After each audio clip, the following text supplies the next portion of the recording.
I'm Dane Rose. I discovered Lazaris at age 12, I believe it was, and again at age 13, and have had some degree of relationship ever since. I'm now 46.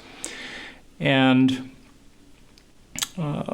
in looking at a number of relationship patterns between Lazaris and friends of Lazaris, Lazaris and myself, Lazaris and the staff at Concept Synergy, Lazaris and Jach and Michael and Penny, Lazaris and the rest of the community and the community, Concept Synergy staff and the client, Jach, Michael, and Penny, and the client. In looking at all of these relationships over a period of time, there's ample evidence to suggest that there's a certain amount of well-being, a certain amount of flow and value that takes place there. And there's a certain amount of friction, dysfunction, shame, abuse, trauma, betrayal, you name it. And the question is what to make of this. Now, it's a particularly relevant or significant question because of what Lazaris has stated, number one, and because anyone who pays money to invest in their relationship with Lazaris, because with a very few exceptions, such as the video, I believe, on love, all of the Lazaris material is a product, meaning it's available only to those who pay Concept Synergy the price that Concept Synergy asks for the material.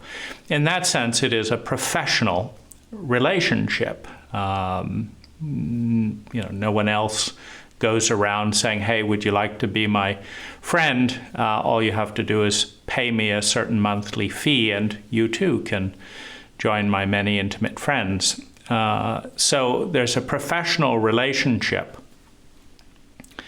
And in that context, so one does not invest one's time, one does not invest one's money without the belief in the value of the relationship. And particularly when the relationship espouses, or when Lazaris espouses, beauty, truth, and goodness as ideals, or does a tape on excellence, there's an expectation of truth. There's, and so when Lazaris makes the statement in Reality Creation, the Basics, that they are the highest resonance, number one, that has ever touched the planet, the highest resonance that has ever touched the planet, the highest resonance that ever will touch the planet. So Lazaris is framing themselves at the pinnacle of resonance. So whatever high is, because that's not gone into, Lazaris is higher than that. So it's like saying, without going into exact measurements, we're the tallest building on the planet. We're the highest structure on the planet. Now, in and of itself, who cares? The highest structure. Maybe you wobble more in the wind. You probably had to spend more money per square foot to get the highest structure. And so who cares? Maybe it's so high that you can't even see the views down below because you're too high. You're above the cloud level. So being high in and of itself is, just being high. You have to take a very long elevator ride. But Lazaris has also stated that resonance is the ultimate causation. That ultimately, it is one's resonance that creates one's reality. And the implication is that a higher resonance creates a more fun and successful reality. And Lazaris has also stated that in the context of being human, that while there are many focuses, that two focuses are mandatory, they are required. One is to learn to consciously create fun, and the other is to learn to consciously create success. And you could effectively reduce these to one layer, because why is success important? Not because it makes us miserable, but because it's more fun to succeed than it is to fail. Why win a bet? It's more fun to win the bet than to lose the bet. Why win the lottery? It's more fun than to lose the lottery. Why have your marriage work out well rather than fail? Because it's more fun. So you could say that fun is the only ultimate self-referential value. That really success is in service to consciously creating and sustaining fun. Because you don't have fun so that you can be successful. You are successful because it's more fun to succeed than it is to fail. Success is in service to fun. If we thought we would all be miserable by making more money, we would not work to succeed at making more money. If we thought we would be miserable by running a 100-meter race and winning the world championship, we would not run the 100-meter race and try to win. And so success is ultimately in service of conscious, sustainable fun. Now, and it is more fun to succeed than it is to fail. It is more fun to have effective, competent power. Now, power is the ability to act. When you don't have competency, when you're thrust into the cockpit of a 747 in a nosedive and so do something and you have no idea what buttons do what, it's not fun to have power. I pushed the wrong button, everyone's going to die. It's not fun. So competence is a prerequisite for power being fun. And competence is in service to intelligence. And intelligence is measured by the efficiency with which energy, time, money, and natural resources, is transformed into sustainable human well-being. You cannot say that a culture or a cult or an individual or a family or a business is intelligent if they consume vast amounts of time, money, and natural resources in order to escalate the misery for themselves and or other people. That's not intelligent.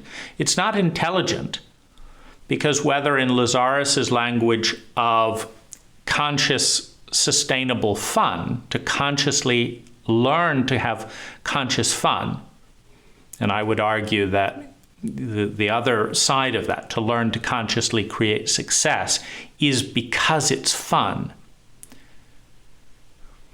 All human beings in the history of humanity have desired, have sought to feel sustainably better and to avoid feeling chronically worse. All human beings have wanted to feel good and not feel bad.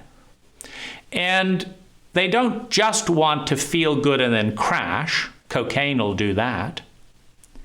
They want to feel good and know how they got there so that they can stay there, so that it's sustainable. Many people will opt for a low-grade depression over ecstatic joys. The manic depressive, for example, has ecstatic joy and frenetic energy and then crashes and this. And so many people consider it a step forward to learn mastery at a mediocre level.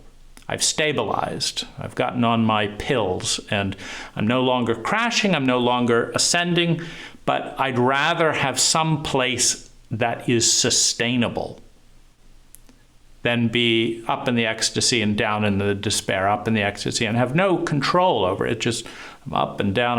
I'm just blown around by the wind.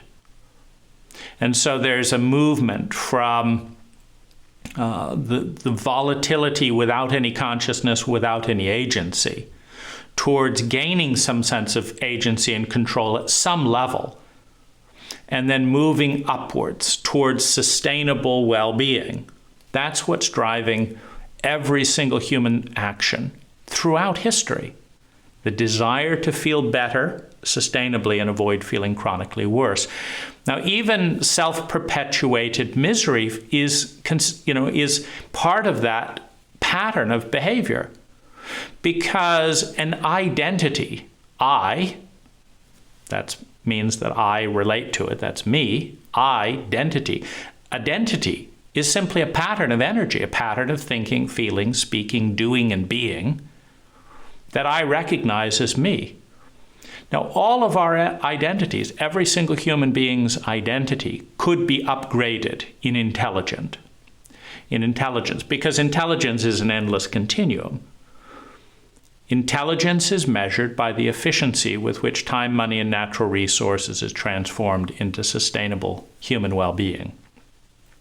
And if you and I are intelligent, we're all intelligent to some degree, but the measure of our intelligence in this particular moment is whether or not this consumption of time, money, natural resources. So you're paying for an internet connection or a phone or something. There's some investment in infrastructure, and then there's trillions of dollars invested in all the infrastructure so that we can exchange information over the air and all of that.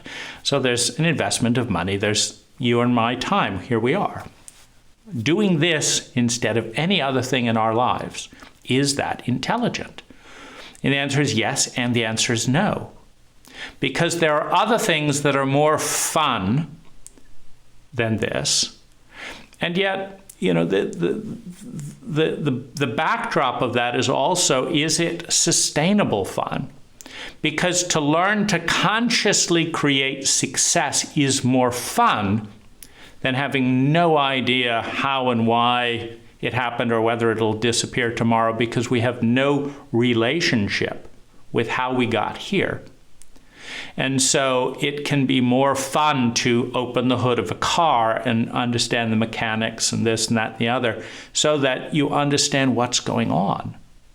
Now, is it as fun to get greasy and pull out bolts in a car as it is to, race on a racetrack or just drive to one's destination? Probably not. But is it more sustainable? Does it allow us, if we're going out in a safari or something, to have the confidence that no matter what happens with this car, we can survive? Is that confidence more fun than just saying, well, I kind of hope we make it? The last few people died on the safari, on the road. Any number of things could go happen. We have no plan, but we don't want to learn, the bits and pieces of conscious success so that we can arrive on the other side, not just successfully, but with confidence, with conscious success, because conscious success is the equivalent of conscious mastery or agency, and because agency is more fun than helplessness. Just try it. Particularly when things go badly, agency is more fun than helplessness. When you're a child and you've got perfect parents, you know, let's not get too creative there. If you were a child and had perfect parents, if they existed, then, you know, of course, it's great fun to stay in a childlike state. And there's no room for iteration, because life has created life. You know, if we believe the story of the Big Bang, life is so intelligent that taking a little bit of energy, less than the size of a pea, it created the entire universe. You see, and life doesn't run out of time. In the last, 25 billion years, something like that is the current estimate. Life has created more than 1 billion planets capable of sustaining some form of life. Life has created trillions of particles and stuff out of something this big. Now, that's pretty successful. Is it fun? Is life having fun creating an entire universe out of nothing? Anyway, life is certainly to be commended for creating so much abundance and so much different diversity out of something this big. That's certainly sustainable, because we do the exact opposite. So in 25 billion years, you know, life created everything that is out of this, if the current narrative is to be believed.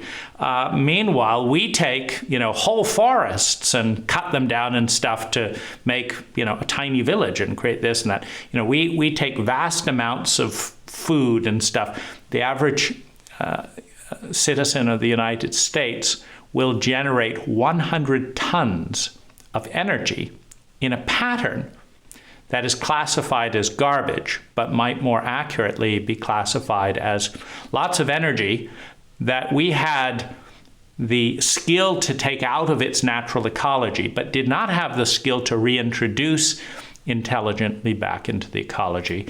And because we didn't know what to do with what we created, and we didn't have the decency or humility to say, this is a bunch of valuable energy that I don't have the foggiest idea what to do with, which would leave the focus on us to figure that out. Because if you've got vast amounts of energy that we don't know what to do with, but obviously many good things could be done with it, then that is a challenge to our intelligence. It suggests that we have the skill to generate lots of energy in this pattern, in that pattern, in this pattern, physically. And then we don't know what to do with it. And so we call it garbage, which is really that which we don't know what to do with. We put it in a big hole in the ground. And we do the exact same thing with our thoughts and feelings. We create tons of feelings, and then we don't know what to do with them. So we bury this one here and hide this one here and deny this one. No, it's not mine. Leave it out in the street. It has nothing to do with me. And thoughts like, that wasn't me. No, I never thought that. We create tons and tons, 100 metric tons of energy and patterns we don't know what to do with. How many tons of feelings and thoughts do we not know what to do with? Well, this is a crisis of intelligence. It's a crisis of mastery, of consciousness. Because it takes energy to generate all of that stuff we don't know what to do with. And then it takes energy to put it in a hole in the ground. And then it takes energy to manage the ecological imbalances and toxicity that comes from transforming so much energy into stuff we don't know what to do with. And then just, you know, leaving it for the next generation as this accumulation of energy that we don't know what to do with grows, proportionate to this couple 100-pound body. And so that's obviously on the intelligence continuum. Now, Everything exists in a context. This video exists in a context. If you speak English, most likely you have, Christian ethnic backgrounds in the pervading culture. You have chauvinism in the pervading culture.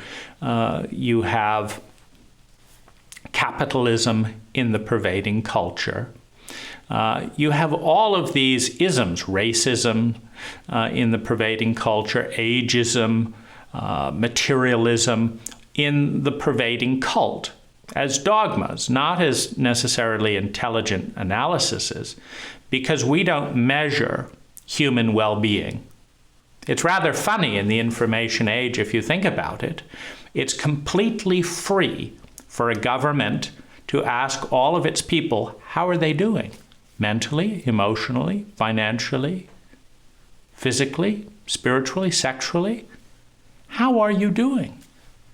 Where are you emotionally today? How depressed are you? How sad are you? How lonely are you? How confused are you? How traumatized are you? How much PTSD do you have in your life today? We could have a chart for the entire nation. We could break it up by communities, and we could do it absolutely free. It just requires the intelligence to overcome the ism, because that's not materialistic to do that. It's not chauvinistic to do that. It's not racist to do that. So what is it to do that? It's intelligence. It's empathic. It's saying, before we can lead our people, our cult, our culture, we have to have data. Who's asking for data? When's the last time the president of your country or the queen or the king of your country said, people, we want to see you clearly. It's free. Go online in the next 72 hours and tell all of us how we're doing. How much savings do you have? What's your net worth?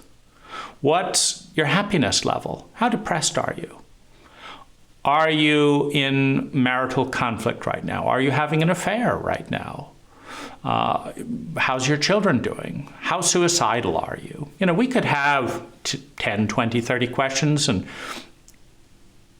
we have information. How are we doing as a cult, as a culture, with all of our isms? How are they working? How much fun per unit of energy? Because we know how much energy we're consuming. We're all consuming 24 hours of time a day. And we're all statistically going to generate 100 tons of energy in a landfill. Statistically speaking, we're all going to generate 90,000 gallons of gasoline and 1,500 metric tons of CO2, just poof, into the atmosphere. Now, we do it directly and indirectly. We do it through our cars, but we also do it when you buy a printer. That printer didn't just come out of nowhere. There was gasoline used to mine the materials. There was gasoline used to ship the materials to the plastic molder. There was oil used to make the plastic. Then there was oil used to run the pressure washer that cleaned the plastic. Then there was oil used to ship the plastic to you. Then there was oil used to ship the paper for the plastic printer, etc., for you. Then there's oil and gas used to bring recycle your. So every single thing that you do has a vast ripple effect in the ecology. The net effect of living the Western lifestyle is that 90,000 gallons of gasoline is consumed in the transportation of, in the production of, in the depositing of, in the use of all of our things, and how, all the lumber that was cut down with gas chainsaws and this and that. And so we know the cost in natural resources, but the one thing that we don't actually know is the yield. There's nowhere I can go today that can tell me how happy my neighborhood is.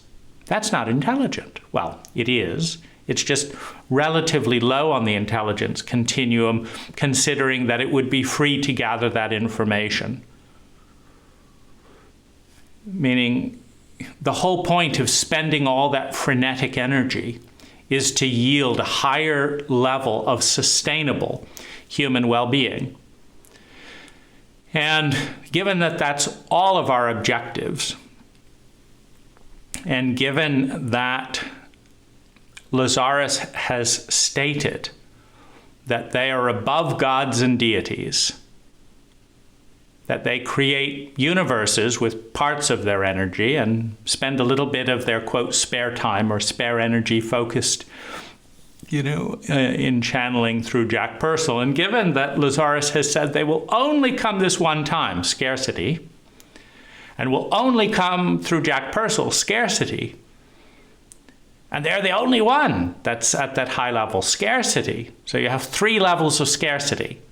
Only Jach Pursel, only this one time in the whole history of humanity, and only Lazaris is up at the pinnacle of that level of, peak resonance.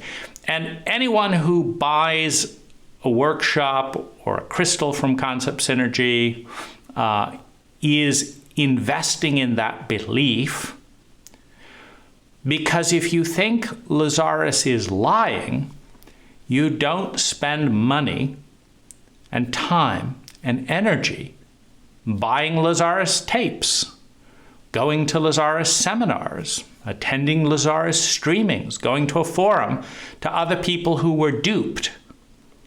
Meaning, if you're there, you believe that Lazaris is telling the truth. You believe that Concept Synergy is telling the truth, etc., because it's not intelligent to spend your time, your money, invest your identity, your pattern of thinking, feeling, speaking, and doing on something that you believe to be false. Here, let me give you this money, stockbroker. I have no doubt that you are going to steal and embezzle all my money and churn the account to get higher commissions, and I'll have very little in a few years. Here's a few $100,000. No. I trust you. You're going to look out for my interest. You take care of the customer and don't just churn accounts for your own commission. Oh, yes. You don't give someone money or time or trust or influence unless you believe you will come out on the other side with more sustainable well-being than when you went in. It's human nature. It's what we all do and have done. We do, by definition, that which we believe over time will lead to the highest levels of sustainable well-being. And we're all wrong. Every single person in the history of humanity is wrong. Meaning, intelligence is a gradient, which means that there's always a higher yield of sustainable well-being. There's always a more intelligent way to conserve less energy and create more sustainable well-being.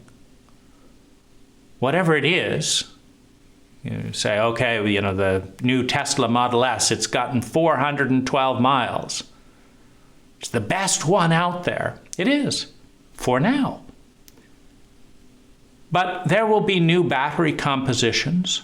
There will be new electronics. There will be new motors. There will be lighter alloys that allow an electric car to get 600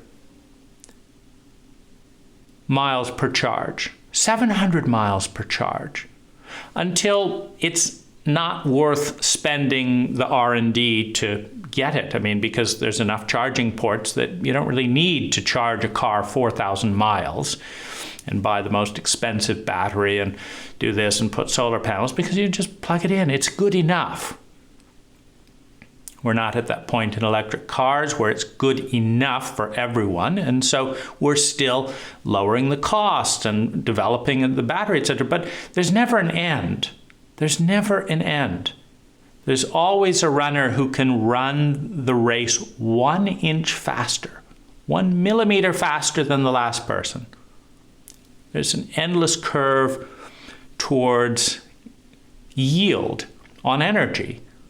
More sustainable well-being per unit of energy consumed. Now, in that sense, another way of saying this is that all systems are flawed. All systems are inefficient. And, Lazaris has made the comment that the majority is always incorrect. The majority is always wrong. The majority is always incorrect. And you could say statistically, if you look at the bell curve of innovation, that that's true. That if you want to know who is the very best piano player in the world, it's not a majority. It's one or two people. 1, 2, 3 people. It's never the majority that is the best piano player. Who's the fastest runner in the world? It's never a majority. Who's the most creative thinker? It's not a majority. That the current peak of intelligence, the efficiency with which energy, time, money, and natural resources is being transformed into some level of well-being or some deliverable in competence, the purest gold, the smallest microchip, it's always a minority. It's a very tiny number. Samsung is the only one right now currently able to produce at 5 nanometers for microchips. Samsung is leading the way. Intel has fallen behind. Well, that's a minority. It's not every chip maker that can make the best chip. It's a minority. And so we're moving, but the target always moves. Now, as we move intelligently in intelligent directions, sustainable well-being rises. If we get off course through chauvinism, you see, this is the trouble with chauvinism. We're not measuring the yield. Now, I know we're not measuring the yield because you don't know how much well-being is in my life, and you don't know what's producing it. And I don't know what well-being is in your life and what's producing it. Now, I know that you don't know that. And I know that I don't know that because no person, no entity has ever asked that. I've never gotten an email, a survey, an advertisement, a person walk up for me in my entire life in this cult and said, "Hey, Dane, I want to know how you're doing. I want to know how you're doing emotionally, mentally, physically, sexually, financially. I want to know where you're stuck. I want to know what patterns are ruining your life. I want to know all about it. And how did you learn that pattern and this? I want to know all the relevant data about your sustainable well-being. I want to know it." No one in this entire cult has the intelligence to ask that question. It's never been asked me, but it is among the most intelligent questions to ask. If you want to understand reality, particularly when you understand that much of life is fractal, meaning life likes winning strategies, and life is a winner. Hey, if you can create universes out of energy less than the size of a pea, we'll call you an absolute winner as well. Life's done it. And we may be feeling like we're running out of time, but life is just getting started. Give it another 1 trillion years. This is what life has done with energy this small in 25 or 30 billion years. It's nothing. How about 200 trillion years? Let's imagine multiverses with 200 trillion years of evolution at the exponential rates that we are evolving and life is evolving on this planet today. You think life can do something amazing with the next 26 billion years, given that there are exponential curves at work? Meaning it took Millions and millions of years to get algae. Billions of years to get algae. But look at how fast the iPhone was invented and iterated, and then Samsung overtook the iPhone in speed and durability and all that. 20, 30 years? It's nothing. You see, on exponential curves, you see the last yield, the last evolution, faster than in 90% of the prior years. So the next 25 billion years on all life-affirming planets in our galaxy or solar system alone, it's like we're surrounded by potential with an infinity of time. You don't think life is going to find one of those planets to create an exceptionally graceful, what we would deify today, but which will be old hat 1 trillion years from now? Oh yeah, that was the time when we still used words and had to do this and had to do that. Now, we just create grace for the joy of creating grace, more gracefully than we can conceptualize through language. See, life is a winner. We're just a very, very tiny part of the journey of life becoming more and more intelligent, moving towards grace. And life is always changing. Life is always iterating. Now, life we can learn so much from the individual. We can learn all about life from you. You've got it all in you. The entire evolutionary cycle of the planet is in your body. The first 25 years of your life was a replica, a fractal representation of the entire evolution of the planet. Out of nothing. It was a spark. One cell divided into 2 cells, and that's you. That's where you began. That's where this planet began. So life is a winner. And when you find winning programs, winning energy patterns, you copy them, bigger and smaller. Why? Because it's fun. It's fun to win. And life's always throwing out new patterns of energy. What about this? What about this? Oh, this one dies for this reason. But look at this. Let's try it all. One of them's bound to win, right? If you have 20 trillion cards, you think you've got 1 7 in 20 trillion cards? Oh, the lucky 7 would just win the table. Yeah, I've got hundreds of them here. Have a 7. See, life's got billions upon billions of planets in its winning game of diversity, of complexity, of iteration. So where's Lazaris in all of that? Lazaris is stating they're the highest resonance to ever touch the planet, or that ever will touch the planet. That's an even more kind of amazing statement, because Lazaris is going away when Jach dies as part of the 3 tiers of scarcity.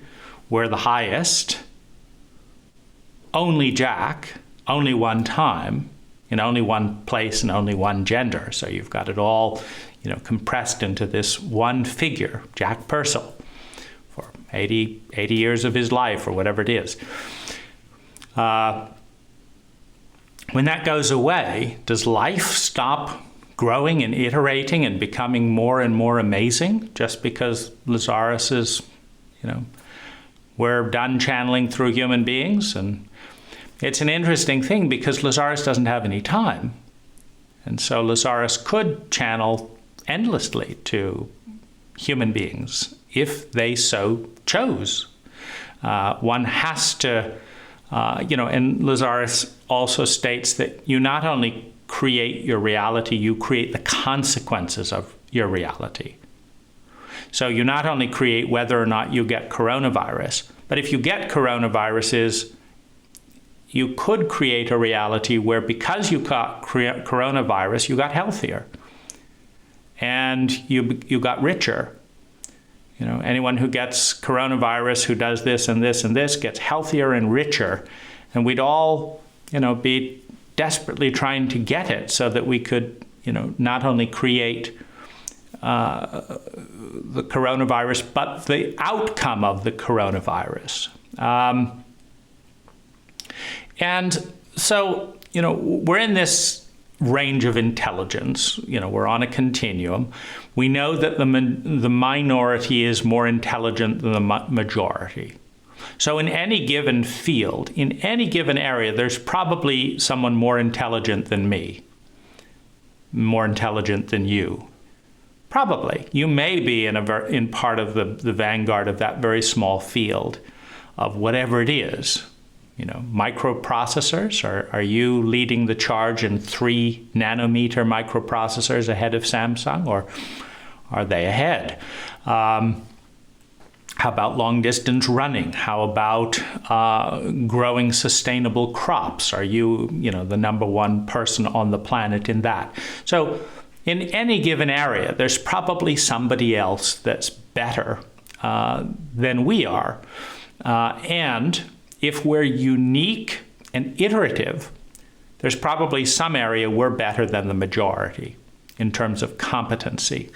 And so this is predicted with the bell curve, and Lazaris seems to concur with, you know, with that statement that the majority has always been incorrect, which is another way of saying that the minority is always more intelligent than, well, I shouldn't say always, that the peak of intelligence is always occupied by a distinct minority. You also have a distinct minority that is the least intelligent. You have the vanguard and the laggard in any, and then you have the majority in between. So what's going on has an impact. And, you know, the question is, given that we're all in a certain amount of pain, we're all in a certain amount of shame, we're all in a certain amount of unconsciousness, we're all in a certain amount of struggle, a certain amount of self-pity, a certain amount of martyrhood, a certain amount of helplessness. And you can play games and stuff to avoid that and say, oh, you know, I could stop the suffering in Armenia, in the Armenian genocide or whatever, but I just didn't want to. I'm all powerful and stuff. I just prefer watching other people suffer endlessly, and, you know, children dying and being traumatized and being raised in a chauvinistic culture. It's my preference. You know, it doesn't pay to be dishonest in order to buy grandiosity, except if you feel incredibly small and helpless. Sometimes delusions of grandeur are medicinal. Because all things are toxic in certain concentrations and medicinal in other concentrations in different contexts. Light can kill you, light can shine the way, light can burn you, light can, you know, do all kinds of things, give you a suntan, give you sunburn. It's, you know, whatever it is, it's about the dose. It's about the pattern of energy with which it's applied. So we're surrounded by incompetence, particularly in human cultures, and we're surrounded by failure, and we're surrounded by pain and fear, because all fear is fear of pain. All pain is dysfunction. And we're in a dysfunctional cult, meaning the status quo, what the majority is doing, creates a tremendous amount of unnecessary suffering. And so to be integrated, to be part of that cult, is to be witness to or part of or endure some of that suffering. Maybe suffering in the air, maybe suffering in work, maybe suffering in traffic, But there's not a state of high grace and flow within large sections of our cult.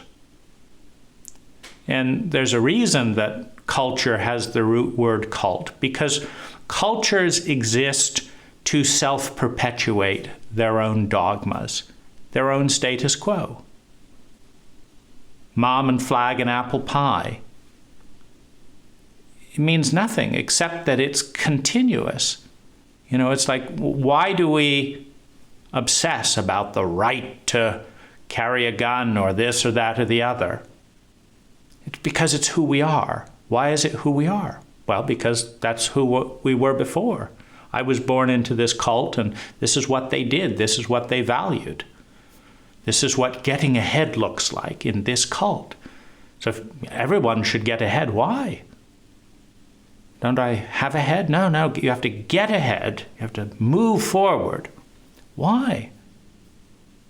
Well, that's what we do. We are upwardly mobile. Get it bigger and faster. Why? Well, it's the thing to do. You won't be one of us. You won't belong if you're not part of the cult and the status quo. Now, given that there is a certain amount of well-being and a certain amount of suffering in every system, given that all systems are flawed, because all systems consume more energy than they need to. You could say the circle is the perfect grace of system. It's the most symmetrical and efficient geometric shape in the universe. But it's too complex for the conscious mind. The circle is over 1 billion dots, over 1 billion planes. You can't remember 1 billion dots as 1 billion planes. It's too big a number. So you reduce it down to 6, or as Lazaris does, 7. A 7-step process. A process is a circle. Circles don't have 7 dots. They have billions of dots. But I can't grasp that, so we'll turn it into 7. We'll turn it into 5. Well, when you take a circle into 7 planes, you have angles. You have pivot points. I can't get around here. This is a bumpy ride. A triangle is a terrible car to drive in. If you drive in a car with triangular wheels, the circle has been reduced to 3 sides. And boy, is that a bumpy ride. If you can turn the car tire into an 8-sided thing, that's a lot better than 3. If you can turn it into 32-sided, that's better than 8. If you can turn it into 50, that's better than 30. But ultimately, when you refract a circle into planes, you create friction. You create angles where there is, in fact, curve. And at those angle points, energy gets stuck, where it wants to move, but it hits the angle of your system. And in that area, energy is expended in the friction. And so, whatever stage of development you're at, making your system more complex and more balanced is moving towards grace, is moving towards intelligence. It's why chauvinism is among the most destructive elements of our cult, because chauvinism values half of all of reality more than the other half, which is scientifically impossible. But cults are not scientific. They're dogmatic. They're self-referential. So we have suffering. We have suffering in the past and current employees of concept synergy. We have suffering in Jach Pursel. We have suffering in every Lazaris friend I've ever met, including myself. We have friction in the relationship between the community and concept synergy. There's friction within concept synergy. There's friction with concept synergy and the larger cult environment. Every religion in human history has said that we're number one. Every cult in human history has said we're number one. Donald Trump, we're number one. This is not scientific. Lazaris is saying we're number one. We're the highest resonance to ever touch the planet, and Jach is, the only one. And so there have been 10,000 cults in human history. Every single one of them lacked the decency to tell their people, hey, this is what you should do. It's all wrong. Everything we're telling you to do is dumb. Most of it makes no sense at all. Some of it makes a little sense, this and that, the other. But you should do it anyway, even though we don't know what we're doing. Even though our cult has a 95% statistical probability of going extinct in the next 10,000 years, like we did in the last 10,000 years. Anthropologists say that there have been 10,000 cults in human history, and most of them are dead. And they all thought they were right. You go back 5,000 years to any of these 9,500 cults that are dead. The language is dead. The paradigm is dead. The mythology is dead. The diet is dead. Everything about that cult is dead. You go back 5,000 years and you talk to the king, the emperor, in a chauvinistic cult, of course, an emperor, and say, is this the greatest cult in the world? Are you complete fools? Are you going to die? Oh no, we're the number one. You see, that's the nature of the cult. It's not the nature of intelligence. The nature of intelligence is to look at the data. And if the data says that 95% of all cults in recorded human history are dead, it means they failed to adapt and endure in a way that brought their people more sustainable well-being than any other cult available at the time. They were wrong. And here we are in our cult saying the whole world should be like us, right? If only they could do this and that and copy us and do this and that and the other, because we're right. And in a system of a certain percentage, meaning all systems are flawed, and in the flaw there is dissonance, there is trauma, there is pain, there is fear, there is grief, there is suffering.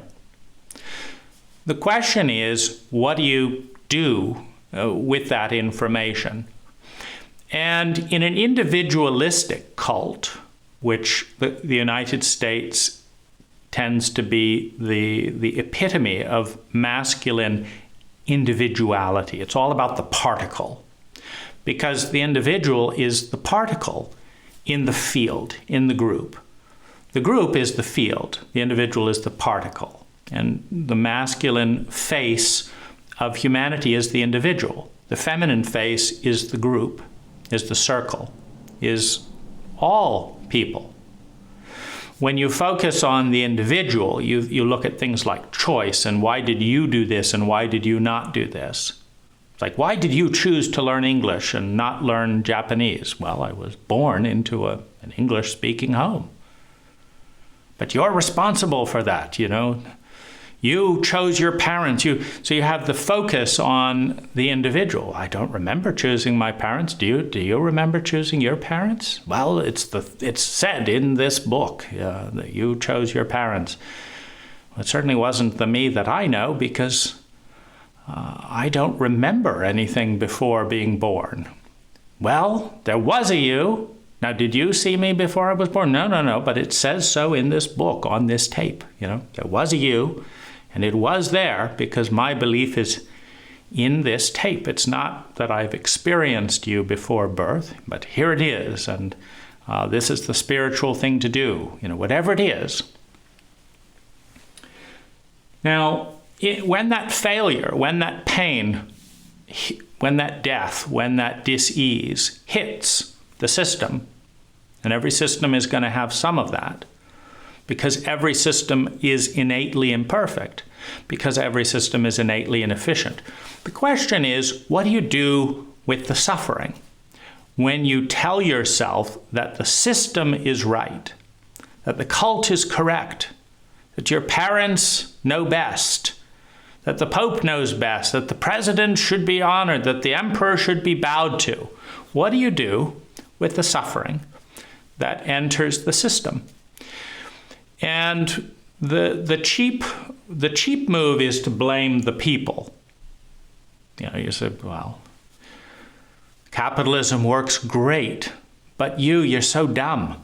You're so dumb. If only you knew how to do this and that, the other. It's like, it's not capitalism's fault that you're unemployed. It's your fault. So get to work. You're a waiter in coronavirus. Well, do something else and do it. So you can blame the person or shame the person. You can ask what's wrong with the person. Why aren't you smart enough? Why were you a waitress? Didn't you know that coronavirus would come along? This, that, and the other. Why did you do this? So that's looking at the person. And this is also the core of shame, because when you say that it's something fundamentally wrong with the person, then it's hopeless. If you are unlovable, you cannot be loved. It's not fixable. You better hide, because that's the best you can do, because to be exposed in your unlovability and be publicly humiliated by everyone for being unlovable and you can't do anything about it, how horrible. So, I am unlovable.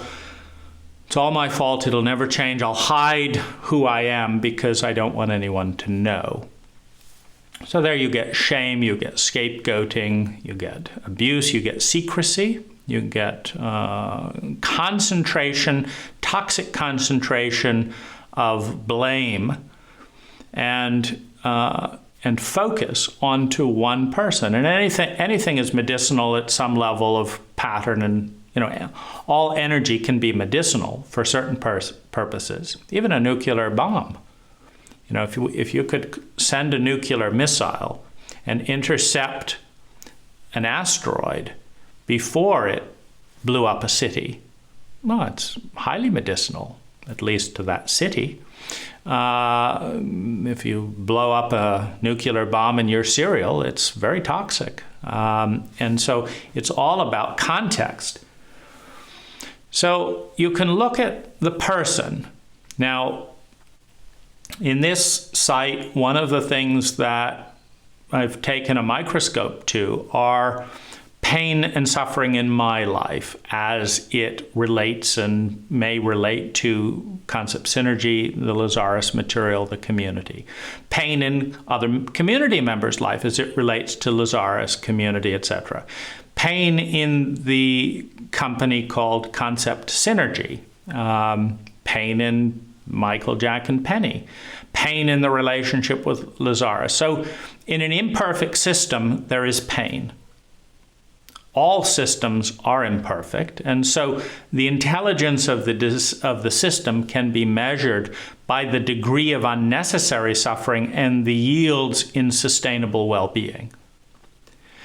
A system that continues to evolve and iterate, that gets more intelligent with each year, and that is causing less suffering than other systems and delivering more sustainable well-being than other systems, is at the bleeding edge of intelligence within this general system of physicality, this particular planet, that type of thing. Now, going back to life for a moment, life has an iterative relationship with all that is. Meaning life didn't create all of you and all of itself out of nothing, out of less than the size of a pea, in only 24 billion years, with another 10 trillion to go. Life didn't create everything out of nothing without having a few tricks up her sleeve, without having a few good systems, a good pattern for testing, for experimenting, for becoming more and more and more and more. And life's pattern, its fractal pattern of evolution, is called mutation and iteration and experimentation and success. So you could say that what life does is it takes what it has, what it is, number one, and it replicates that, number two. Number three, it replicates lots of it. I mean, how did nature create trillions of stars out of this? It's incredible. That's called replication like you've never seen. So it replicates a lot of it. And then here's nature's trick, because if you just replicated a lot of something, you took Moby and downhill, and you made another copy and another copy, and it was an exact perfect copy. Now you have trillions upon trillions of exact copies of one song. One song all over the place. It's playing over here, it's playing over here. It's exactly the same. It's boring, isn't it? There's no, you've got incredibly small possibility and probability field with that protocol. So life does one more thing. As it's copying vast amounts of energy, in copying the pattern, as it distributes vast amounts of energy, it mutates, it experiments, it deviates from the original. And it deviates in both directions. So a dandelion seed that 1,000 seeds blow out. What will happen next? Life asks. What will happen next? Well, the dandelion seed, this one happens to be in a desert or on the edge. And amongst all of the mutations in those 1,000 seeds, there are a few seeds that are more drought tolerant than the other seeds. And there are a few seeds that are less drought tolerant than the other seeds. And then there's the majority that were the exact copy. And nature waits to see what is the environment? Aha! The drought tolerant seeds are going to do best here. Now many of the other seeds die and wither off. Aha, this one grows. This one iterates and grows and blows out another 1,000 seeds. And then nature sees that just a few of them are more drought tolerant than the other. And those take root. Those grow more than the other. And pretty soon nature has produced, through iteration and variation, a unique dandelion that can grow in the desert. Give nature enough time and she can iterate anything. You see, and we don't have to give nature enough time. She's already got it. We can blow this planet up into smithereens, and in less than 24 billion years, everything that was at work that brought intelligent life to the planet today will have gotten there faster. And if that one blows itself up, there'll be another one, and another one, and another one, because life's a winner. Life's not betting on any one seed. She's betting on life. She's betting on the protocol of iteration. And the protocol of iteration in human beings works like this: sympathy in the developmental stage of the child, antipathy in the developmental stage of the adolescence, and synthesis in the developmental stage of the adult, should we be lucky enough, should we enter the statistical minority of people that actually become adults. By going through sympathy, unconditional acceptance of mom, dad, the cult, everything else. Antipathy, the rejection of everything that's fucked up about the system, about the cult, about the family. And then the synthesis, the putting together in a new way. This is life and evolution. Sympathy, antipathy, synthesis. First, the child has got to learn the human language, has got to eat and stay alive with whatever the diet is, has got to learn the bizarre rituals of this or that cult, just to survive, to feel secure. But as that infant moves into adolescent, it has had a dozen years to experience everything imaginable that is fucked up about the cult at massive magnification. An adolescent can tell you what's hypocritical about this parent, what's hypocritical about that parent, how they are completely insane in this area, how they're insane in that area, how their school doesn't make any sense, and they're absolutely right. The adolescent is absolutely right. Every single part of the system is flawed. The prison system is fucked up. The drug laws are fucked up. The diet is fucked up. The dating, the topic in education, the teachers that don't know what they're doing, it's all completely, utterly fucked up. And the adolescent can explain every little bit of it because they've lived through the flaws of the system. So the adolescent's job is to throw the whole thing out. This is life's iterative pattern. Because adolescents know best. They always do. I know better. So, once you've thrown the entire thing out, we're not dealing with money, we're not dealing with parents, no controls, eat sugar all you want, do this. Once you've thrown every bit of the system out, you discover that that doesn't work either. And that's when the adult starts to form or has the potential to be initiated. It's not a guarantee that you get adults out of grown-ups. Most cults did a far better job of initiating, particularly men, into adulthood. We don't. We are the eternal children and adolescent, the child that is self-centered and wants and needs. I need this, says the child. I want this, and I'm entitled to this, and I'm important, says the adolescent. Where do we get the adult? The one capable of loving another? It's very odd. What's that? In our cult, we don't raise adults. We raise grown children and adolescents who don't know what they're doing and want to be taken care of and feel upset when anything goes wrong and do not want to take any responsibility. Because in the greatest of all American slogans, it's not my problem. Whose problem is it? It's not mine. I didn't do it, says the child. So in order to grow, you have to, whether it's with the Lazaris material, whether it's with your religion, whether it's with your parents, whether it's with your cult, you go through the period of sympathy. You've made a complete unconscious copy. You've got to throw it all out. You've got to see the flaws, or life cannot evolve. You have to throw it all out. That's fucked up. That's fucked up. That doesn't work. That's crazy. But if you throw out every aspect, the transportation system, the prison system, the English language, the monetary system, because they all do have flaws, it's too much.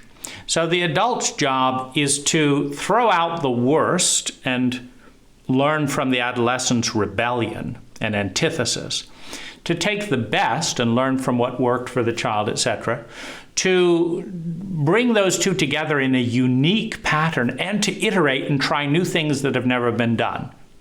Dad was okay with this area, but he was shit over here. Mom was okay here, but she was clueless over here.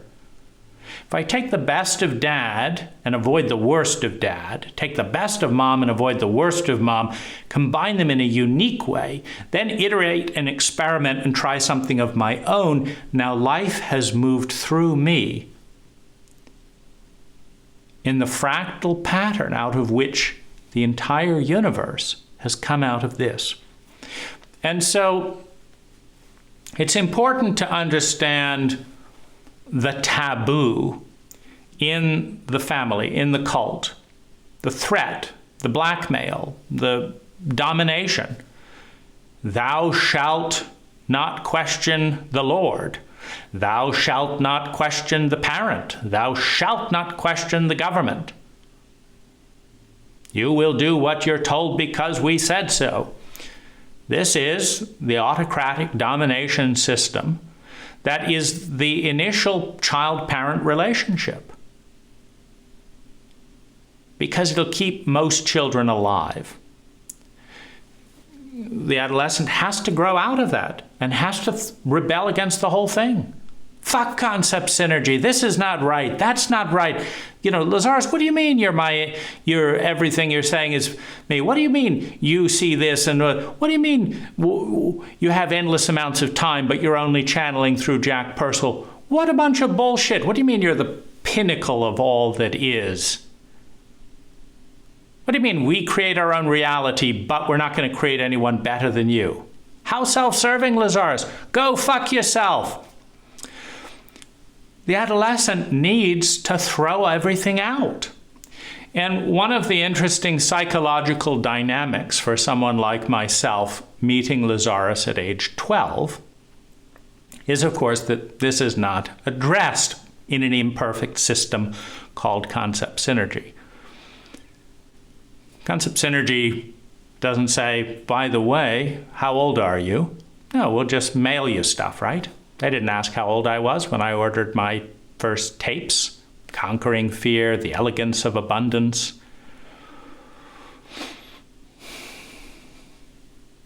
Dominion, The Power of Dominion.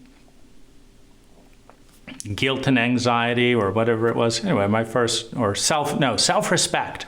Self-worth and self-respect. These were my first 4 purchases at 12 years old. There was no check mark, how old are you? Do you know what is involved over being abused and traumatized by your parents while being told that you're creating it all at 12 years old? What's the implications of that? You know, Lazaris has said that no belief is true, but pick the beliefs that work. But then Lazaris has said our techniques work and put forth a bunch of techniques that you can believe or not believe. But of course, there's a tremendous amount of statistical data that says that the Lazaris techniques do not work. There's more statistical data that the Lazaris techniques don't work than that they work. Because otherwise, there would be a lot of Lazaris friends doing 33-second techniques 3 or 4 times a day, and, you know, world peace and all of that, because you just, world peace, 33 seconds, poof, the world gets better. 33 seconds, my wife stops bitching. Wonderful. 33 seconds, millions of dollars coming into my life. 33 seconds, concept synergy actually replies to their emails. You know, you'd have all kinds of abundance if it worked most of the time, and you'd do it if it worked most of the time. It's kind of painful to say if it didn't work, you didn't really want it. But our techniques work. There's nothing wrong with the techniques. There's something wrong with the person. Now, this is, you know, a very sensitive thing, because when you have so much pain and suffering throughout every cult in human history, when you have so much pain and suffering in the Lazaris community, in Jack and Penny's relationship, and Penny's relationship with the world, and what do you do with that data that says this hurts, this is painful, this is lonely, this hurts a lot? What do you do with that when the system is viewed to be correct and the person is viewed to be flawed? How do you deal with that? It's shame. You hide. You don't announce that, I don't know what it is, but I've been doing this and doing this and doing this, and I'm still not getting my goal. Oh, poor me. I spent all this money racking up Lazaris crystals on credit card, and unlike what Warren at the back table said, that the whole community would light up if you bought this one, I can't even get out of bed this morning. Well, you know, what did I do wrong? I spent the $20,000. What did I do wrong? Is it me, or is it the system? And I think that there is an incredible evolutionary movement towards the de-emphasis of the person and the emphasis of the technology or the system. Cell phones are great, and they make my hand tingle and feel funny for a few days afterwards. It's an imperfect system. It makes the call, makes my hands tingle. Coffee is great. It wakes me up, does this and that, and it dehydrates me. It's an imperfect system. Staying away from all media is great, except I don't have much intersection with people who are constantly talking about the news. And so we have an imperfect system. And the big thrust that, the thing that I'd like to bring awareness to is the system, the protocol. Because whether it's Jach or Penny or Allison or any of the Concept Synergy staff, they have tons of painful negative impact on other people, and other people do so on them. So the question is, what do you do with that data? What do you do with the fact that every single Concept Synergy former employee that I've talked to is unhappy about a whole shitload of stuff, number one. And two, they can't talk about it legally because Concept Synergy wouldn't give them a payout unless they signed, again, a non-disclosure agreement. What do you do with that? Is that a perfect system? Empowerment, self-respect, the right to communicate, free speech? So in a capitalist cult, you can have your money in silence, or you can be known and you can be heard, and you can be poor. What would you like? Well, I don't want either. Well, Lazaris says you create your reality and the consequence of reality. So Jach could pay Concept Synergy staff members a living wage, an above average salary, and could make more money in the process, but doesn't feel like doing it. And doesn't feel like talking about that either. And doesn't want to dialogue about that. And Lazaris doesn't want to talk about it either, right? Could do it, but we're not going to. Now, what happens with that pain? Do you blame the person? Do you shame the person? Do you feel better than the person? Do you ostracize and scapegoat the person? Or do you look at the protocol? And this is very similar to the software-hardware program. You put in Windows 95 and the damn thing crashed. Do you complain to IBM? Or do you look at the program, the protocol? Do you look at Microsoft? Hundreds of thousands of lines of code doing this, doing that, crashing this, security breach there. Do you look at the protocol, at the system? Or do you look at the host body, the host energy, the essential energy?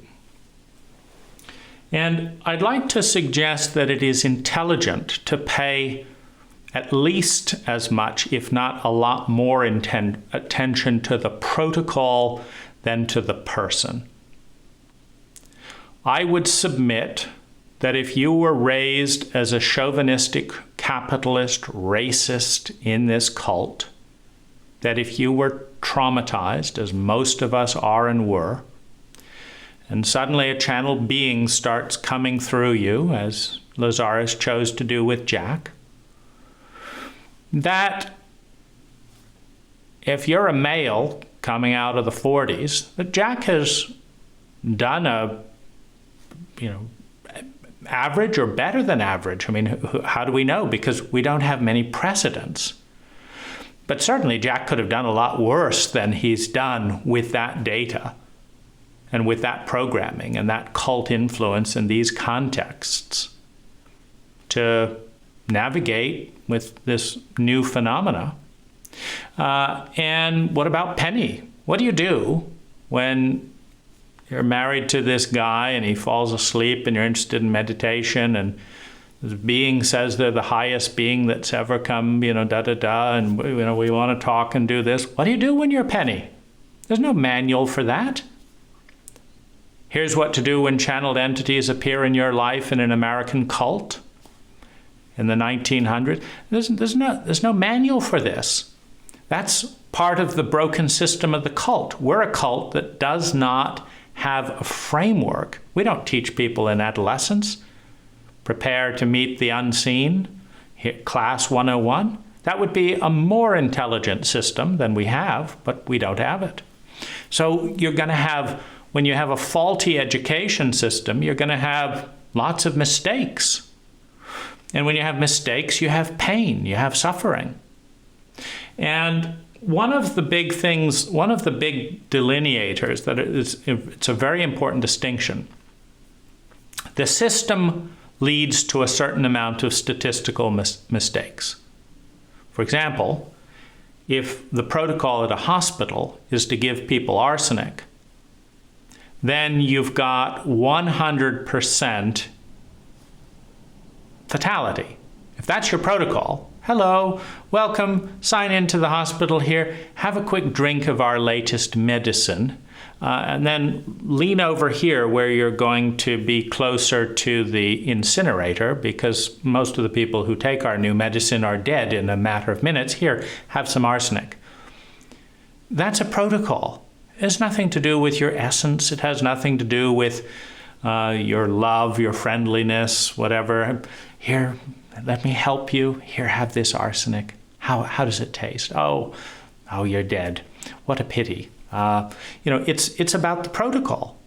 Certain protocols create, 100% death. Certain poisons create unimaginable suffering and then almost certain death.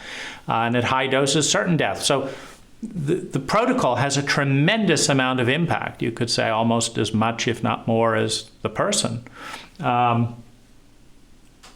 And in every area of relating, because life, going back to her infinite plan of creating endless complexity and diversity, once all these diverse patterns of energy are out there, they relate to each other. This one chips off that one crushes that one, this one explodes with that one bounces off this other one, this one turns into this and this and this one become friends, this one becomes enemies. You have all these endless dancing of energy in these patterns. And the question is, given that we're pretty strong in the scientific narrative at the moment, which is about correlating what works. Now, why did concept synergy cancel the event due to the coronavirus? It wasn't mandatory at the time they canceled everything. Why didn't they create not only getting coronavirus, but create the cause of coronavirus, as Lazaris might suggest, and go out and first get coronavirus and then decide that in our universe, everyone who gets coronavirus gets love and abundance for the rest of their life and lives an extra 200 years in magnificent transcendence. So we created catching coronavirus, but also the consequence of coronavirus, bouncing off what Lazaris says, that you create your reality, but also the effect and what comes out of that reality. Well, apparently no one at Concept Synergy wanted to create that particular reality. And, when you're looking, this, by the way, is a dysfunctional meme within a Lazaris community or within a create your own reality community. Why did you create this? Why not just do this? You know, the last time you did this and this, you had an accident. The last time you did this, but why not just do the same thing, but this time create it differently? Why don't you drink the arsenic and blossom into endless health this time, and be positive about it? You know, and why don't I just drink water instead of arsenic and be positive about that?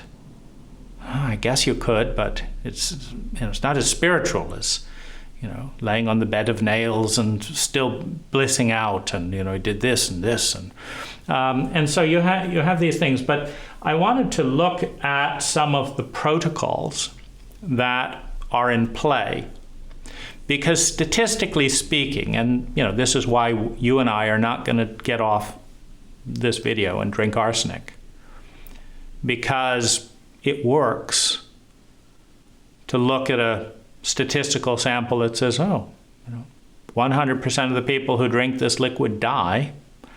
I think I'm not going to drink it. Particularly, it doesn't taste very good. It's arsenic. That works. Pretty good. Better than a meditation, one might say. Otherwise, you just drink whatever and meditate about it.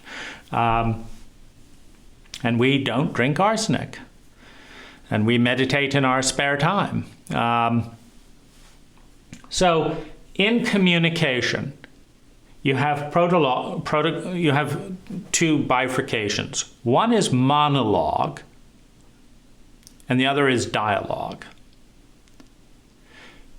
Now, the statistics around dialogue yield better sustainable well-being than the statistics around monologue. So that's an important distinction. And it's relevant because Lazaris has chosen to monologue in 99% of the relationships with his friends. If we tried to run a marriage with monologue, okay, I'm going to marry you, and I'm going to do 99% of the talking on my terms, and we're going to talk about what I want to talk about on my terms, this, and the other. How about it? Let's get married. How long does the marriage last? Versus a rich dialogue where we each spend an equal amount of time talking and coming together. So, in a workshop, there'll be some dialogue, largely on Lazaris's terms. Okay, we're now going to open it up where a few of you can talk for a few minutes about what we want you to talk about, which is the last meditation or this or that. And so there's a gray area, but if I look at the roughly few thousand hours that I've spent listening to Lazaris and count the number of minutes that I've talked to Lazaris, it's 1,000 to 1 ratio. I've talked to Lazaris for less than 5 minutes of time in a decades of long relationship. I've listened to Lazaris thousands of hours, and so you have an imbalance. And you don't say something's good or wrong about Lazaris or something good or wrong about you or me, but if you're looking at the protocol, you just say, is that the protocol that is most likely to lead to sustainable well-being? And you have to measure the results, but statistically speaking, in most cases, a one-way monologue relationship does not deliver the yields of sustainable well-being as in both people do half the talking. Now, you have dictation and partnering. So to dictate is to say, here's the time, here's the place, here's the price, here's the topic. Be there or don't, it's up to you. That's where we're going. So again, a dictatorial marriage is, I'm going to Fiji. If you want to pay $1,200 in air tickets and this and that and the other, you can be my wife for 36 hours, 72 hours, etc. You have to pay this price, the hotel. If you can't afford it, well, someone else will be my wife. Don't worry about it. And this is what we're going to talk about, and here's the format. Versus, where's a good place to meet for you, wife? Shall we meet here? Shall we meet here? Do you want to talk about this? Do you want to talk about that? Do you want to talk about it for 2 days or an hour? When you have dictation versus partnering. It's a protocol. It's, in Lazaris' framework, domination or dominion. Now, I'm not demanding that my wife fly over to Fiji and meet me and pay $1,700 and do this and this. I'm just saying, if you want to have anything to do with your husband, that's where I'm going to be. Doesn't work for you and your schedule? Okay. You can buy the tape and be married to me by tape. You have linear versus synergy in communication. And, this, it's really about how much engagement and feedback. So you have this plus this equals whatever it does, or you can partner to create synergy.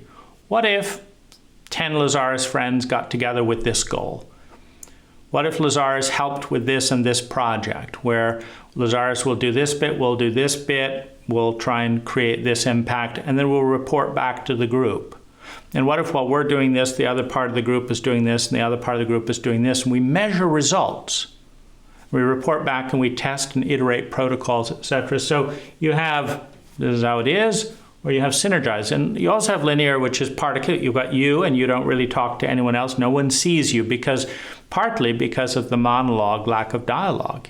If you have smaller group dynamics and you go deeper and people get to know each other, you can have more synergy. You can't have synergy without intimacy.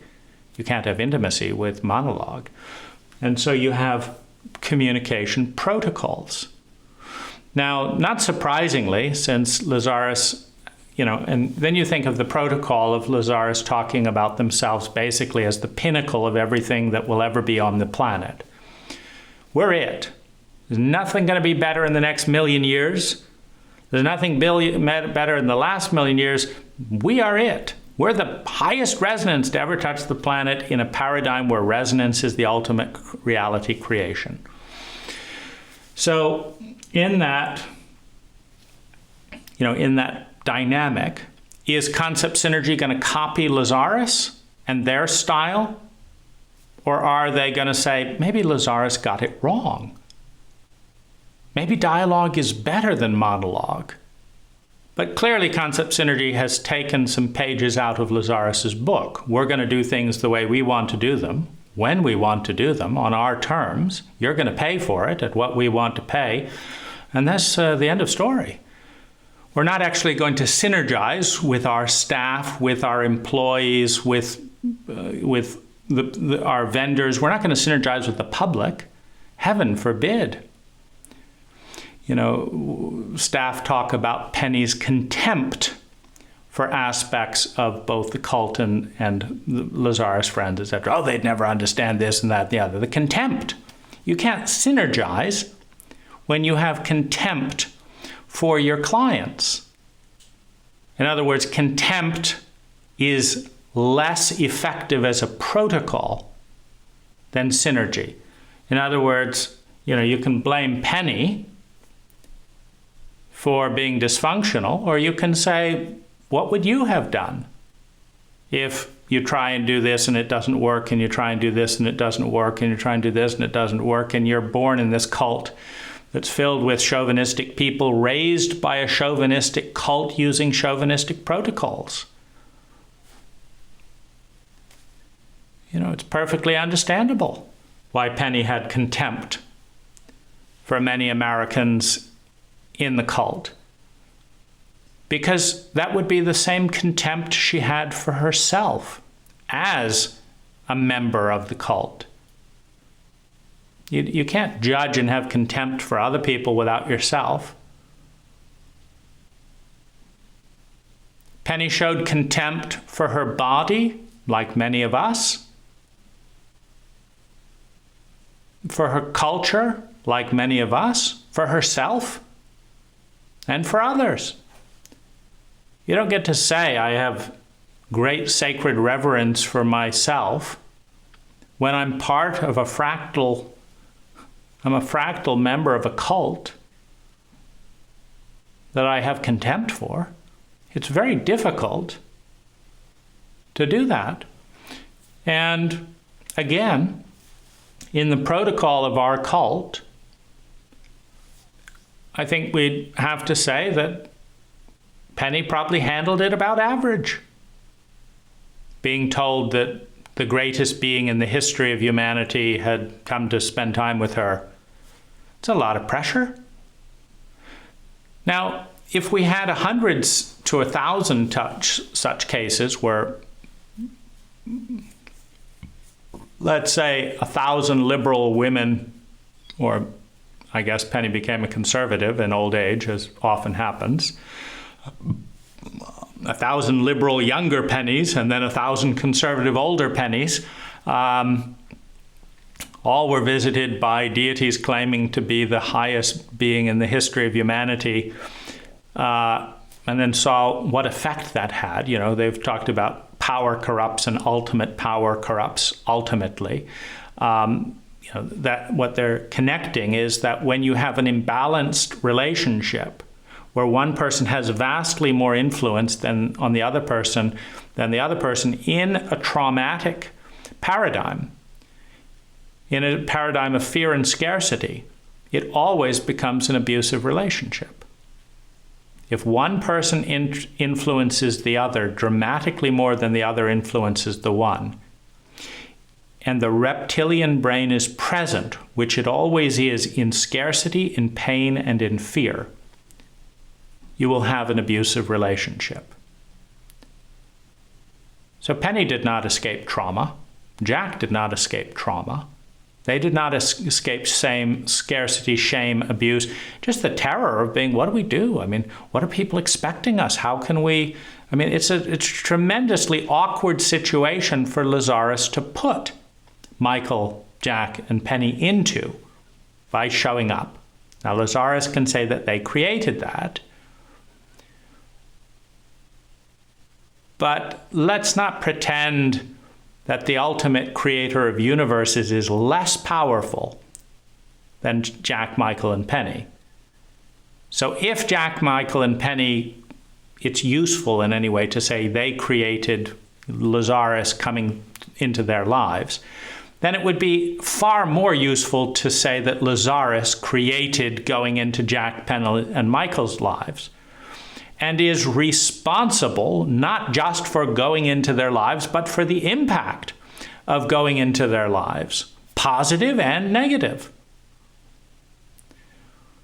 Now, then we get into the protocol. Human beings statistically feel better when other people apologize for negative impact. I don't think Lazaris has ever apologized for getting anything wrong. Maybe Jach would have felt more relaxed and comfortable if Lazaris had chosen to channel through 10 people, 5 women and 5 men, save the environment by flying back and forth, mean that Jach could stay in one place more and not feel tugged around. Now Jach isn't such an important person. Concentrations of attention and energy tend to produce disastrous results. Just look at Justin Bieber. There's nothing wrong with Justin. It's just a reality that if you have 1 billion people focusing projective energy in a dysfunctional chauvinistic cult on you, it doesn't do you any good. It's not Justin's issue. The issue is the protocol of exaggerated projection-based fame. It'll damage almost anyone to some degree. Now, when we look at integrity, we have high or low. Obviously, high integrity tends to be better than low integrity. So if you're going to produce a cassette on excellence, Concept Synergy makes money selling the program called Excellence. If you're going to produce a body of material and make money selling a product called Excellence, it would make sense to have above average staff training, above average wages, above average maternity leave, above average to do things excellently at concept synergy. This does not seem to have occurred. Or maybe it did. But Jach's talent was not in making an excellent company. And Lazaris didn't ask Jach, do you mind selling a tape on excellence when you're not very excellent in this area, this area, this area, and this area, and it's probably going to piss people off because we don't tend to like buying stuff from people who don't know what they're doing in that area. It kind of jars with us. The body says something's wrong here. If you're going to write a book about excellence, don't have tons of spelling, mistakes here and here and here. If you're going to talk about synergizing, don't cut people off and refuse to read their emails. That's not synergy. And so you have integrity high and low, you have complex and simple. The more simple your system is, the more trouble. Lazaris has talked about that. Complexity leads to ease, simplicity leads to difficulty. So you have how simple it is. And then you have extreme versus paradoxical. If you have a very simple system, chauvinism is a simple system. Chauvinism says men are better than women. Men are the best. That's all there is. Try to get bigger, better men, stronger, faster, do everything masculine, and do it as far as you possibly can. And now you get to high levels of toxicity. So you have integrity with your chauvinism, with your simple system. See, a binary system is more complex. Chauvinism is really a singular system. It says that light is better than dark, white is better than black, up is better than down, rich is better than poor. Chauvinism is really a singular system. Just keep going that way. The richer, the better. The better, just make more money, get more done, say more things, be more popular, get more Facebook friends. Just an endless direction. And so you get more and more toxicity as you pursue any extreme singularly. So paradoxical is the antidote. Because when you walk, you take turns. The left takes a step. Now, if the left tries to take another step because of the chauvinism that says, well, we wouldn't want to listen to the right foot. If you keep leaning forward, you fall over. So in paradox, it's not about one being better. It's about balance. We put a little bit too much alkaline here. Let's add a little acid. Let's put a little bit more alkaline. Let's walk forward, taking turns in opposing angles. I'm going to lean to the left, I'm going to do this, and then you get forward motion by alternating. But you need a more sophisticated paradigm to understand that just because moving on the left foot is good in this moment, it's so that you can do the exact opposite and lean on the right foot in the next moment. Just because I'm focusing on the inner world, it's so that I can focus better on the outer world, and just so that I'm doing on the outer world, it's so I can learn more about the inner world. That doesn't make any sense. It's all about the outer world, and is this inner stuff going to make my outer world rich and this and that and the other, and if it doesn't, I'm not interested. It's just focus on the outer world. You're no good. Feelings, thoughts, useless. You need to get a faster car that gets to work faster and do this and do that so I can get more done and make more money and do this so I can make even more money. And so you have the extreme versus paradoxical as a continuum of intelligence. If you have high levels of complex paradoxical integrity, you can be quite high on the intelligence continuum. Then you have information, and these are different protocols for information. So one of the most innovative kind of leading developments in the last number of years and centuries has been science, which really is pattern analyzing and correlation analyzing. If you don't want to die, and you give 100 rats arsenic and they all die, and then you give 100 humans arsenic and they all die, and you don't want to die, saying that this is 100% fatal if ingested in liquid to all known mammals is useful, then you could say, well, you create your own reality. It's unknown. Let's not learn about the facts and this and that and the other. It's like the life is a gift. Have a positive attitude. Drink some arsenic. See what happens. The mystery, the unknown. So statistics are a very potent form of information. A set of Yelp reviews, a set of, interviewing all past Concept Synergy employees leads to valuable statistical information. Oh my goodness, this didn't work for anyone. So what was it that didn't work? And it's not about judging the staff or Jach or Penny or anything else, because Lazaris didn't provide a lot of statistical data by being singular. Lazaris talks about being plural, where many were not one. So why did he come in one rather than many? Why didn't Lazaris express the feminine side by first being many rather than one?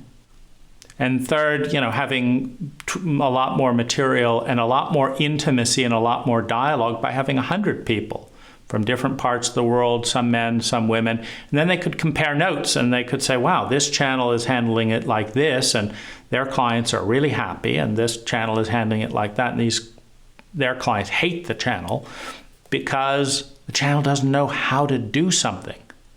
You see, when you're in the childlike state of copying your cult or your family, you just do whatever was done to you. And if it works, you succeed, and if it doesn't, you don't. We don't learn in school how to iterate the cult. We learn to copy it, and that we get punished for divergence. So you have statistics, which is a useful form of information. You have open but scattered. This is where it's all out there, but no one's gathering it. You also have blocked and silenced. So this is when it's not all out there, when the data is being suppressed. This is where you have non-disclosure agreements. Nobody gets to talk about the dysfunction at Concept Synergy. Why? Because we have to protect the dogma. No one can talk about the sexual abuse of the Catholic priests. Why? We have to protect the dogma, not the people. Innocent children being molested by 5% of Catholic priests, who gives a shit? Preserving the dogma that the Pope never makes a mistake and that priests are the vehicles of the Lord, that's essential. So we'll sacrifice the innocence of children's lives in order to preserve the dogma of our reputation that is discordant with the data we know.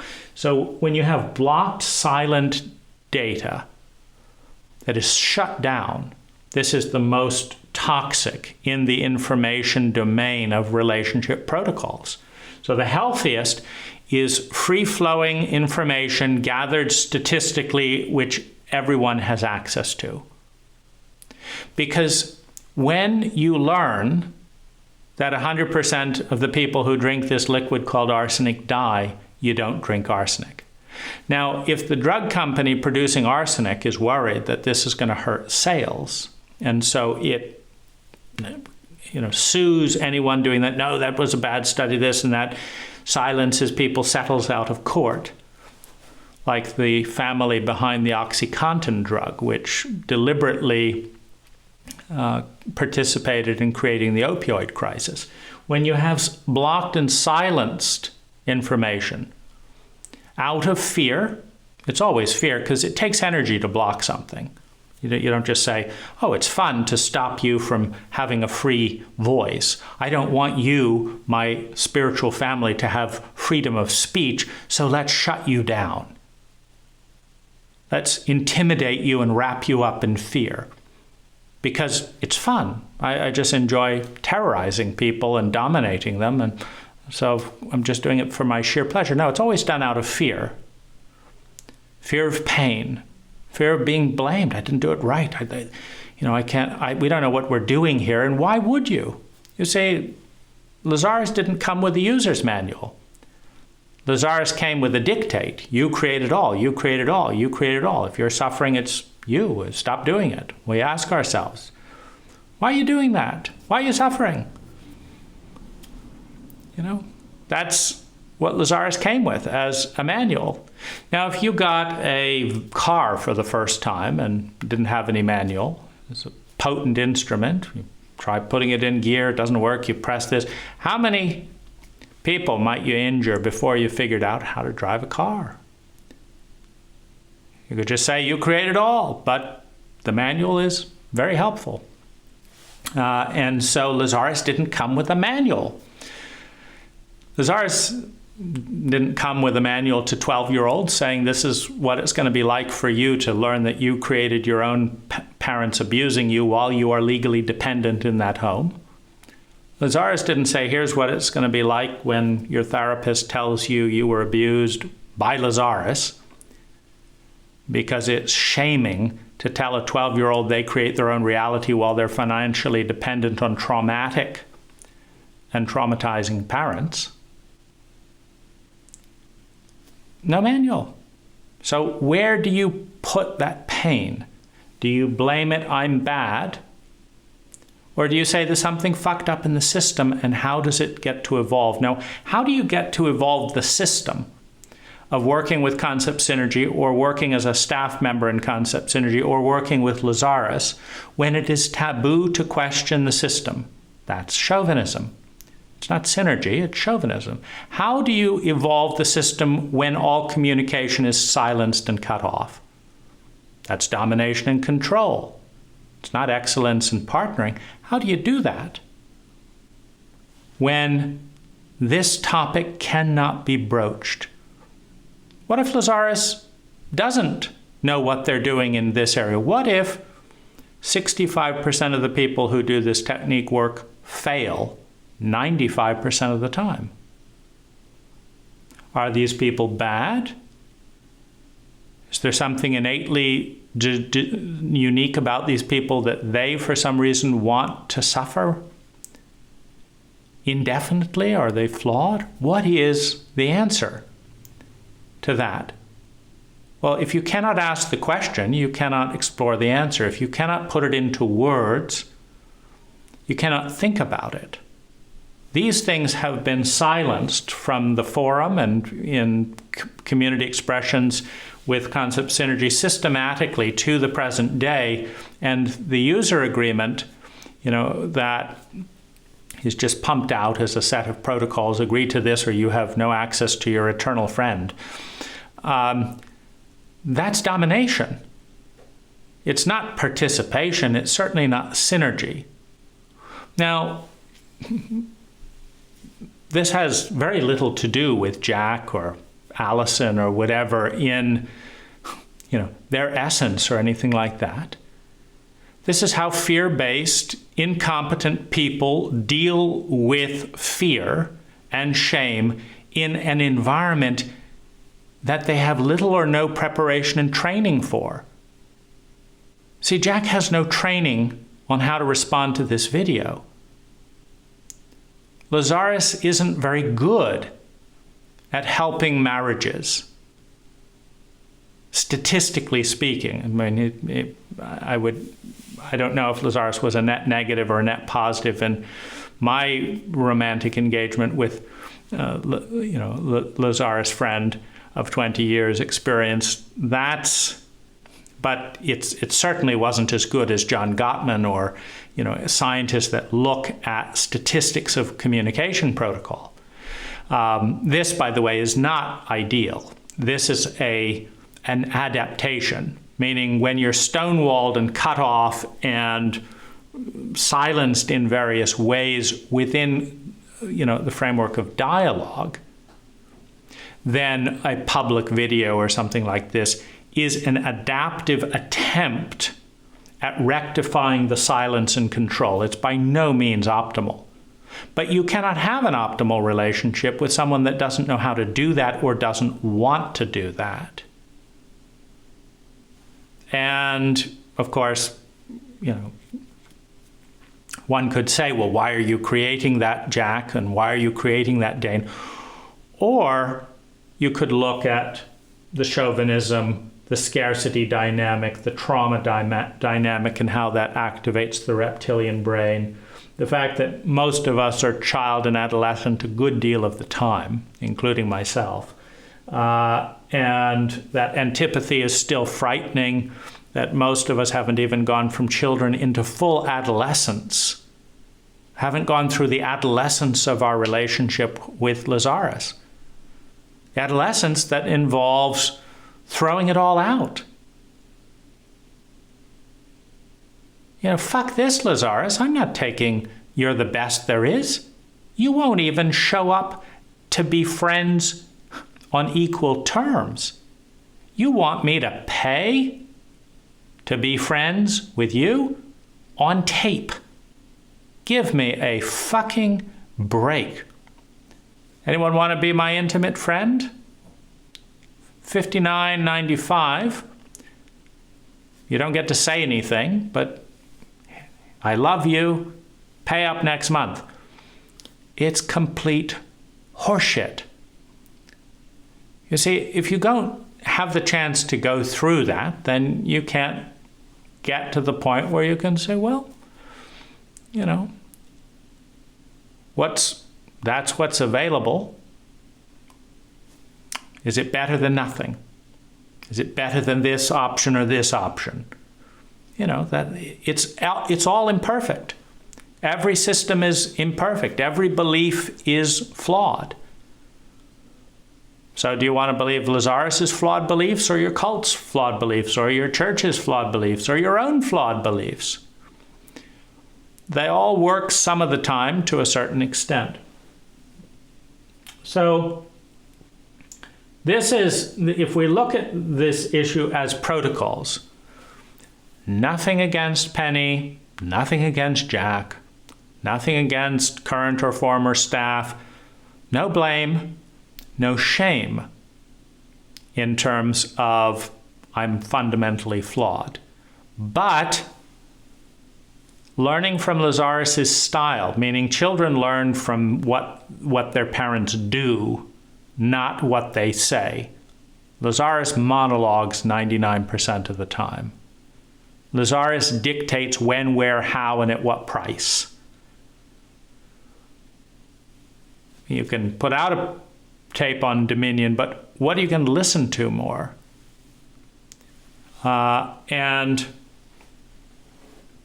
the statistics speak for themselves. So really what I'm exploring and suggesting is this is a data set. It's not complete because concept synergy is still in a data suppression mode rather than a data gathering and synthesizing and statistics mode. Because concept synergy can send that same free email out to all current past employees and all current and past clients. And it can learn about its impact, positive and negative. It can get feedback. It can learn to grow. It could do that. But as it stands, it's not going to. That would be synergy. That would be growth. That would be free-flowing data. Concept synergy is not in that paradigm.